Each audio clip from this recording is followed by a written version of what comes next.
మేము హైదరాబాద్ నగరంలో outer ring road లోపల ఉన్న పారిశ్రామికవేత్తలను వాళ్ళని ఆహ్వానిస్తున్నాం.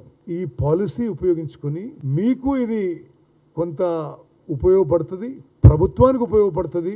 హైదరాబాద్ నగరాన్ని పొల్యూషన్ ఫ్రీ చేయడానికి it is a very good policy.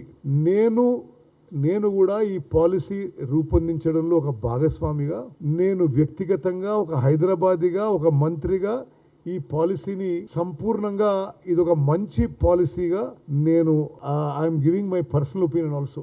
అది 50% 30% ఎందుకు అంటే, ముందు 100% అంటే ఎవరైతే ఇండస్ట్రియలిస్ట్ ఇప్పుడు ఆ పొజిషన్ ఎంజాయ్ చేస్తున్నారో, నువ్వు 100% రేట్లో అతనికి ఏం ఇన్సెంటివ్, ఏం ఎంకరేజ్మెంట్ షిఫ్ట్ కావడానికి, అతన్ని ఎంకరేజ్ చేయడానికి 80 ఫీట్ రోడ్ ఉంటే నువ్వు ఇంత square feet multipurpose multi zone యూసేజ్గా ఉపయోగించుకోవచ్చు. ఎక్కువ స్క్వేర్ ఫీట్ వస్తుంది.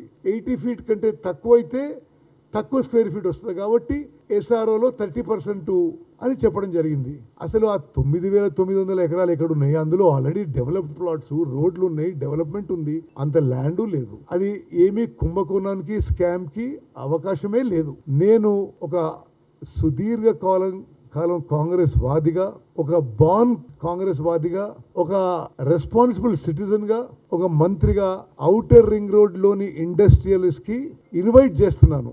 I'm giving to an appeal to all industrialist with in the outer ring road. This is a very good policy. మీకు మేలు చేయడానికి, సిటీకి మేలు చేయడానికి ఈ పాలసీ ఉపయోగపడుతుందని చెప్పి నేను భావిస్తున్నాను. I'm inviting industrialist to use this policy and shift out of the outer ring road.